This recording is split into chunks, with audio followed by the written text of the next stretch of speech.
अध्यक्ष Uttar Pradesh rifle association Shri Shiv Kumar Gupta ji, बहुत senior खिलाड़ी वॉलीबॉल के सेक्रेटरी, हमारे छोटे भाई शेखू नियाजी, डॉक्टर शेखू नियाजी, एक बहुत ही फैंटास्टिक क्रिकेटर और बहुत अच्छे इंसान और प्रेसिडेंट डिस्ट्रिक्ट वेटरन्स एसोसिएशन। इसके साथ सीनियर खिलाड़ियों में रामलिंग गुप्ता जी हैं, अब्रार फारूकी है, जितने लोगों को। तो आज हम बैडमिंटन से जुड़े हुए हैं, लेकिन एक्चुअल में अपनी पूरी ज़िंदगी में जवानी में क्रिकेट ही खेली है। तो 37 इयर्स की एज में बैडमिंटन शुरू किया और खेल और फिटनेस के लिहाज से बहुत बेहतरीन गेम था। 37 साल में करने के बाद, लेकिन उस वक्त सिर्फ 4 या 5 लोग बैडमिंटन खेलते थे, जिसमें हमारे जो सीनियर वाइस प्रेसिडेंट हैं, बहुत ही रेस्पेक्टेड सीरज भाई हमारे, वो और उनके कुछ 4-5 साथी खेलते थे। फिर हम लोगों ने खानकाह में कोर्ट बनाया और फिर ये हुआ कि बैडमिंटन को बढ़ावा कैसे दिया जाए, क्योंकि जब हम लोग क्रिकेट खेलते थे तब पिंटू को चश्मा दिखाई दे रहा है, प्रोसेस क्या है, कैसे गेम आगे बढ़ता है, प्रोसेस क्या है, उसकी रैंकिंग कैसे बनती है। उससे कुछ साल पहले, बहुत साल पहले हम सुनते हैं कुछ सामान नहीं मिलता था, पता लगा डीएवी कॉलेज से स्पोर्ट्स टीचर है, वो बहुत अच्छे थे, उन्होंने सामान दे दिया।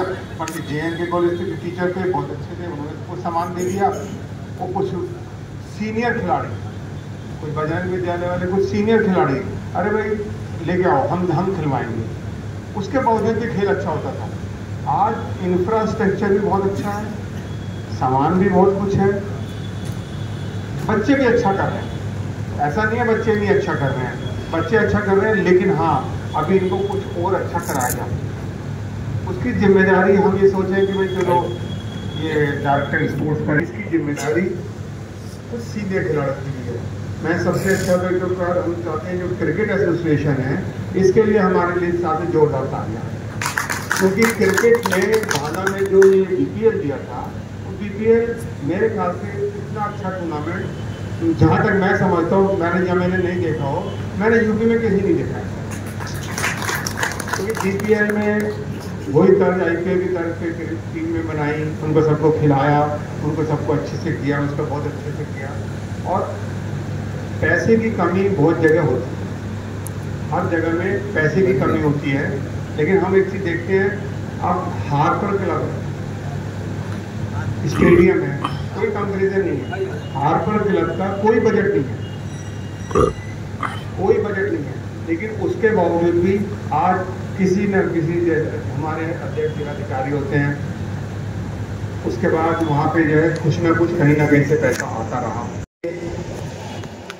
खेल के लिए अभी कुछ कर गुजरने का जज्बा बाकी है, तो मैं सभी का हार्दिक सम्मान करता हूँ, अभिवादन करता हूँ।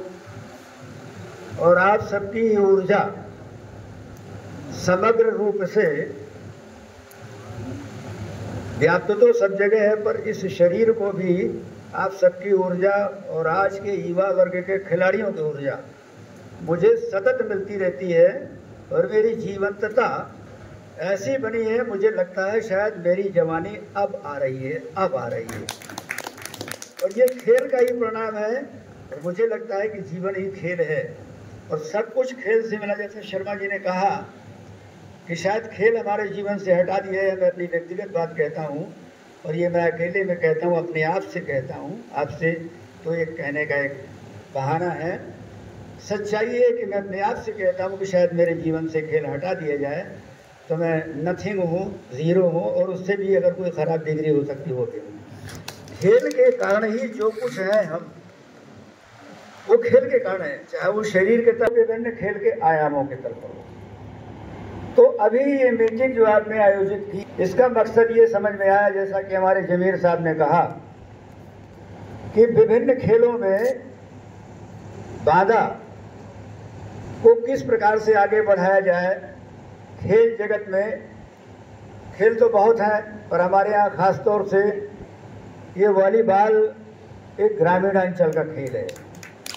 ये ज़्यादातर गाँव में खेला जाता है, क्योंकि सबसे सस्ता खेल है, सबसे कम जगह चाहिए।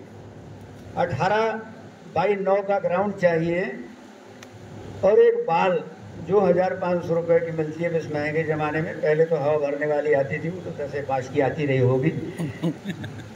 और हो गया खेल शुरू। तो अभी भी ये ग्रामीण अंचल में ज़्यादा खेला जाता है।